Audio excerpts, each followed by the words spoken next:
Law at Princeton University and director of the Princeton University Program in Law and Public Policy, Deborah Pearlstein. And Deborah, you have a guest essay for the New York Times entitled, "The Law is Not Fully Trump's Yet." And you write in part this: Mr. Trump is hardly the first president to claim broad executive power.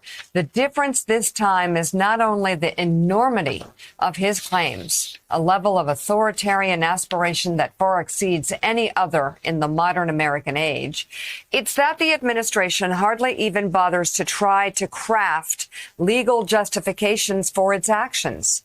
Presidents have enormous power under the law. Part of what Mr. Trump is doing is just invoking the breadth of that authority.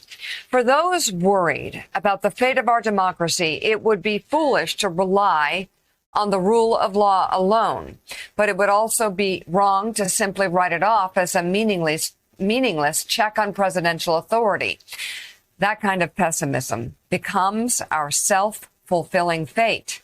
The new president may be aiming for authoritarian control, but the law is not fully his yet. Deborah, thanks so much for being with us. There are several things that you wrote in here that really jumped out at me. First of all, just a quick summary. 63 of 63 federal courts rejected in 2020 Donald Trump's attempts to overturn the election. Throughout the first term, Federalist Society judges time and again on all levels pushed back against him. And I just wrote down really briefly the 11th Circuit overturned the district court judge Cannon to release a January 6th report. The Supreme Court rejected his immunity claim, made him go to his sentencing hearing, at least by video, to be sentenced right before the inauguration. And of course, the D.C. Circuit has put a freeze on his spending freeze, an injunction on the spending freeze. But Deborah, the line that you wrote that jumped out at me was that part of the belief that our third branch is going to kowtow to Donald Trump is based on a misunderstanding of the immunity case. And Mika will tell you, I took the entire case out about a month ago and reread it. And you are right. It was oversimplified. It wasn't the Supreme Court kowtowing. There are three silos. I also heartened by Amy Coney Barrett's concurrence. I see some evidence that the courts just may do their job over the next 4 years. Talk about why you believe that as well. Well, first, thanks for having me. But so on the immunity decision, right, I think the immunity decision was a terrible decision and wrong as a matter of constitutional law. But it was really limited to the question of a former president's individual criminal liability under the law. Most of the way we enforce constitutional law in this country is not by holding people criminally liable when the Constitution is violated, but by telling government officials they have to stop doing what they're doing. And already what we're seeing in the more than 24 cases that have already been filed against various actions that the new administration has taken, the first three courts off the bat at the district court level have said, one with respect to the birthright citizenship executive order, and two with respect to these attempts to engage in across the board spending freezes in the government. You have to stop that. You can't do that. The courts call them temporary restraining orders. But that's what we're seeing so far at the district court level. Those things have nothing to do with criminal liability for anybody, but they're enormously important in keeping the Constitution on the right track. That is to say, they're enormously important in preserving the separation of power system we have. Congress's power of the purse is its and its alone under the Constitution. And if it loses that, if it cedes that to the president, then we have a government of whatever the president says goes. That's not a constitutional system. That's an authoritarian system. And that's something that I think not even this Supreme Court is prepared to do. I certainly don't think that the Trump versus United States decision speaks to that issue one way or another. Well, it doesn't. And also, though, again, I think it's a terribly a terrible decision. I do think that it was presented in such a way that people thought, oh, the Supreme Court, well, just like you said, the Supreme Court's going to bow down on every single issue. I mean, talk about specifically these funding issues, whether you're talking about U.S. aid, whether you're talking about this general freeze, which the Trump administration is saying, well, we're doing it temporarily. We're going to take a look at what best practices are, see if we can save some money. But talk about the court challenges that will come forward there and what the D.C. Circuit, what the Supreme Court will most likely do.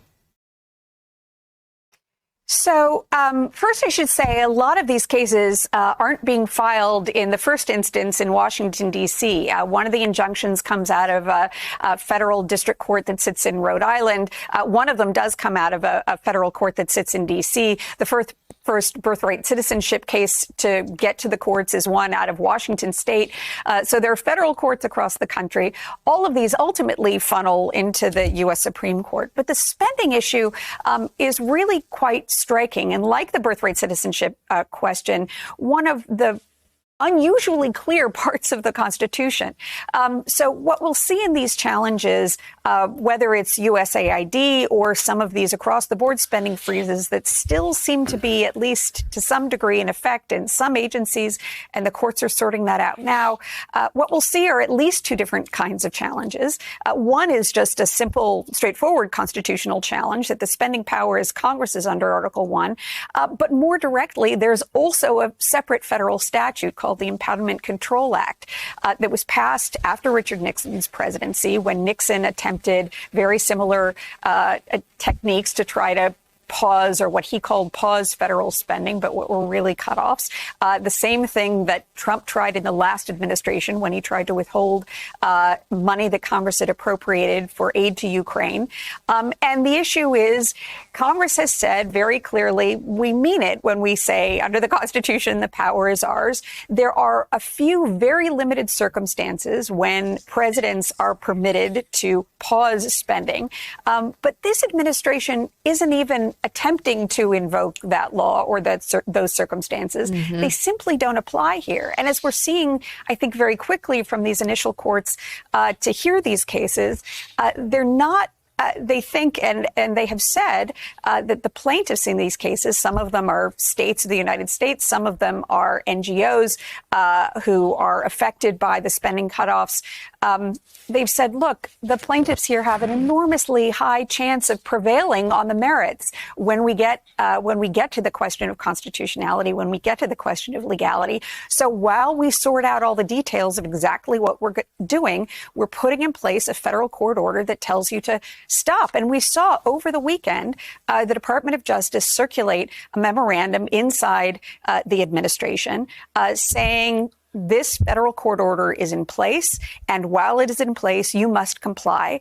And we are interpreting these orders very broadly, not just to extend to programs that are identified by the plaintiffs in those particular cases, but to extend to spending pauses, whether they were put in place by a memorandum or an executive order across the system. So that's where things stand now. As it stands, the administration is precluded by a federal court order from extending these spending pauses. Again, over time, we'll see how the courts address this. But at least on these very broad, the president has the power to wave a wand and take away Congress's power of the purse. I'm not seeing any indication, and I'm not confident that the administration will prevail. So, Professor, you point out in the piece something I'm sure most people aren't aware of, which is that in the first Trump administration, more than 200 federal judges were appointed, and he had the 3 justices on the Supreme Court on his watch. But his administration had a kind of historically bad track record in front of the Supreme Court and in a lot of these cases. Do you feel that something is different this time around than it was during Donald Trump's first time? Obviously, we've seen the impact of the kind of people he's put around himself who are loyalists and willing to execute whatever he says. But in terms of the judiciary system, is it different this time than it was the first go round? So there are a couple of differences, one of which may make it more likely that Trump prevails, but the others, I think, make it much less likely. The one difference, of course, is that during part of Trump's first administration, Ruth Bader Ginsburg was still on the court, and the Republican majority on the court was roughly, as the votes tended to go, or as the votes in the closely decided cases went, 5-4, not 6-3. And that makes a difference, right? The additional justice makes a difference. That said, there are now more Biden appointees on the federal bench than there were during Trump's first term. And I think maybe most important here, at least as so far as we're seeing in these initial round of executive orders and memoranda, they don't have the legal aid team on their side this time. They're not really trying to make legal arguments. They're not really trying to set these cases up in a way that the courts, even the Supreme Court, are likely to embrace them. They're making mistakes. They're making, in constitutional terms, silly mistakes. And those make their actions much more vulnerable to legal challenge, even in front of this court. If I could make just one last point, right, we're seeing this court not change, right? It's an extremely conservative court. There's no question about that.